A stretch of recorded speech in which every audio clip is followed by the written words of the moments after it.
So we're gonna talk about 4 different sentient books that I read. I think that's how you say it. Sentient.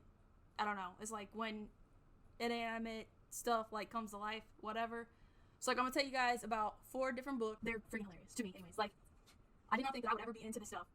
And it's not like I'm into it like that. It's just these things are so damn funny, and I'm going to use these books as like a way to get over other books. Because this is how this whole thing started. Okay, I read Credence because I wanted to be in with the in crowd and understand why Credence kept popping up on my For You page on TikTok. So I read Credence, part of it pissed me off, and I wanted a way to get over that. So while I'm scrolling TikTok, I found a book. It was called Stuffed.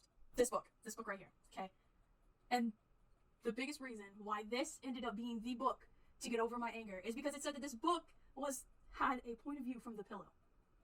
How can you not, like, for science, for research purposes, how could you not want to know what the pillow was thinking?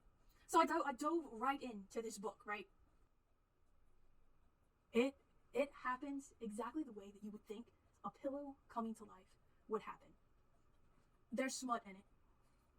Like any good pillow book would have, there's smut in it. It starts, okay, where this girl, she's a game developer, and she does not like people, like human contact, talking, any of that stuff. She ain't about it. She'd rather just be home. And fair point. Like, just people in general, I can appreciate that she thinks they're gross, because, you know, just ew. But so she's got this pillow that she really, really, really enjoys late at night. Since she can't touch people, this pillow is that thing for her. So she watches anime to wind down. One anime in particular. It's got a nice looking butler and stuff. So she watches anime and enjoys her pillow time. Okay. Now, this pillow is an actual fucking thing, right? Like, it's alive. It's not alive, but it's alive. Okay, so he used to be a phoenix. Just roll with me here, okay? He used to be a phoenix. Feather came off of him. Stuff got put into this pillow. And this pillow has been slowly sucking the life forms out of different, like, insects that fall on it so that he could continue to be the most perfect pillow for her activities. Like, he stays super soft, firm when he needs to be. Like, he's that pillow. Stays cool so that she never has to get rid of him because the pillow loves her. He's dedicated to making sure that he does not get thrown away, okay? Eventually, this douchebag dude shows up to her house, invites himself in, and the pillow doesn't like that at all because he can sense that his girl is in danger and she's uncomfortable. So when the man ends up on the bed, the pillow sees this as the perfect opportunity to suck his life force. And now he's not dead. The pillow didn't kill him, but it definitely aged a lot. So the pillow now has enough energy to become a real boy. So she goes to work, right? She comes home, and the pillow is morphing like a fucking Animorph, man. And it's the way that it's described is really weird because, like, its legs are coming out, but it's not fully developed yet. And she's just like, bro, what the fuck is going on? She says, like, she's feeling like she's about to pass out. And yeah, that is a reasonable response to, like, your pillow just becoming a person. So once this transformation has been completed, right, the pillow is explaining this whole thing to her. And he's like, I am here to serve you. I've been in love with you. Let's get at it, man. So, I mean, you know what happens next, right?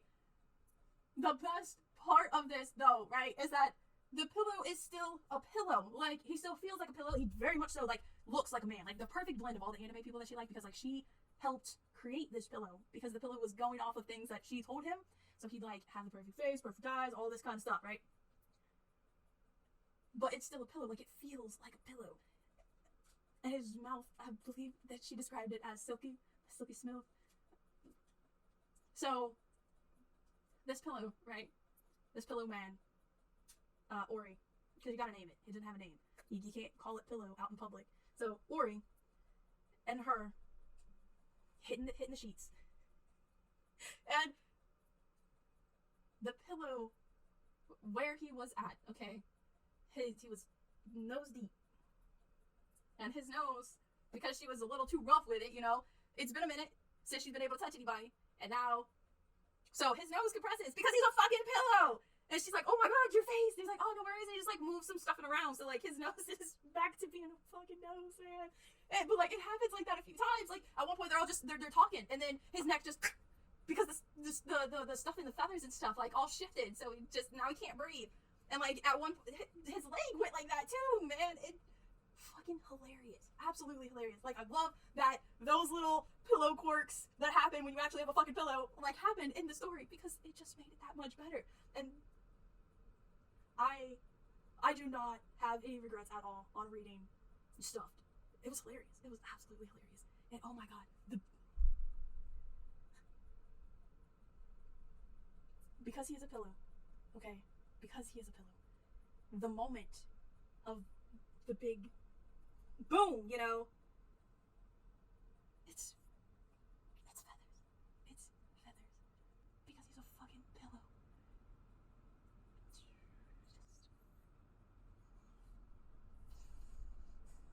It's 85 pages, guys. If you want to laugh, if you want to just this was great. This was great. So because I read this, right, it took me down a rabbit hole. Actually, it didn't take me down anything. When I posted the video on TikTok talking about this thing, you guys took me down a rabbit hole. So then I had to read Unhinged, which is this book, okay? This book here. So now I'm reading Unhinged, right? And this entire book is told from the door's point of view. So the door, right? It's a big sturdy door. He's always there. And he's been protecting her. Like, not protecting her, obviously. I mean, kind of technically he has been protecting her because, like, he's a door and he keeps people out. But so he knows that something is wrong with, like, her landlord. So when the landlord comes around, he kind of, like, keeps his eye out and stuff because he's in love with the girl that's inside. He's been watching her, you know, not in a creepy way, just in a door is kind of, like, always being there kind of way. Just, like, you know, the door. It's a door. He's always there. And so he's watching her, becoming slightly obsessed with her, and he's loving her and stuff, like, from a distance, obviously, because you can't really do anything. But he cares about her because she's shown respect by, like not shoving him open into, like, walls and things like that. She's really soft with it when she opens the door. So at one point, a man shows up outside of the house, and the door is like, I mean, the door can't talk. The door can't talk, okay, because it's a door. But, like, the door is like, who the fuck is this? Like, in his head, because he can't talk because he's a door.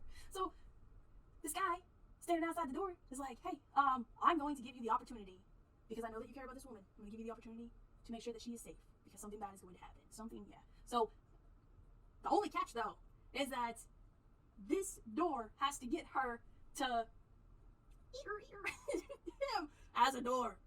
Like, so the door is just confused. He can't ask any questions because, again, he's a fucking door.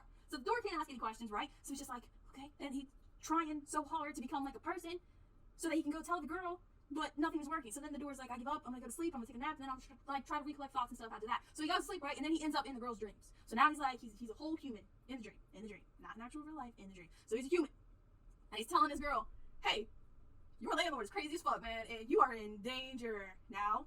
I can save you. Just come love me. And she wakes up from the dream naturally, because I mean, come on now, that's weird as fuck. That is a weird dream.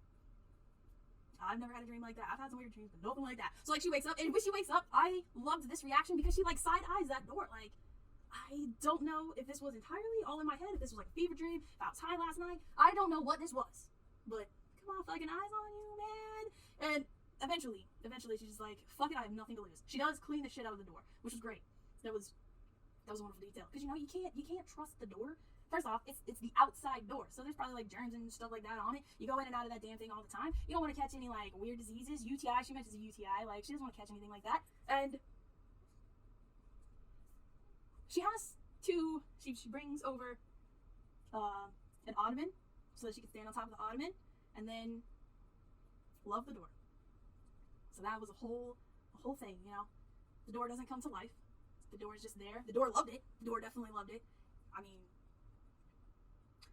all I can think of is slow. Oh my god. Because this is what happened. So she goes to take a shower, trying to like recollect her fucking thoughts, because you know, you fuck the door. Yeah, fuck the door, man. Pop that sucker right.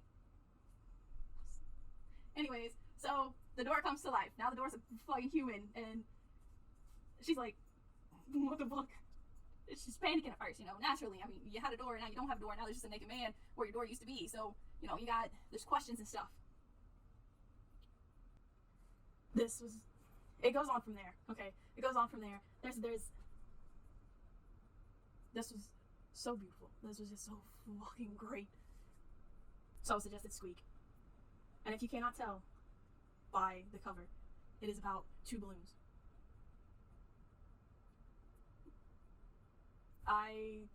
It's two balloons.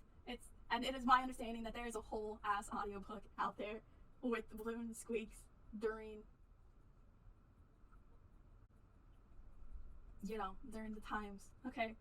And just, this was fucking brilliant. It's 50 pages. There's also a second book that I'll be reading at some point called The Squeakle. Just 2 balloons and a girl named Poppy. I've already said it. I've said it on TikTok. I don't know when my life took this turn, but I'm okay with it. I am definitely okay with it. I've also learned that there are other books out there like this with the little clip, Mr. Clippy, and Tetris, and a watch, and other things. There's a book coming out soon that's going to be about a Christmas tree. And I cannot look you dead in the eye and say that I'm not going to read those, because I am going to read all of those books. So after Squeak, yeah, Holy Knit. And Holy Knit is a longer book. It's 150 pages. It's still short, just not as short as the other ones. So this is 150 pages. The girl had a lot of shit go on, okay? She's in a bad spot, depression, all this other stuff. And Grandma, who passed away. So beyond the great beyond, Grandma sent to her a knitted man. This dude knits himself. And there he is, a whole ass human in her apartment. And she starts off by freaking out a little bit, like, I don't know who the hell you are kind of thing, and that's fair. Like, I would also feel really weird. But then it was like, he's kind of fine though. Maybe this isn't so bad. Out of the 4 books, Holy Knit is probably the cutest one. But if I could have only read one of them, like if that was it, if the 4 books were presented, it was like you can only pick one to only remember, I'd have to go with Stuffed. Because Stuffed was just fucking hilarious. Like, Stuffed, man. Everything about that book was great.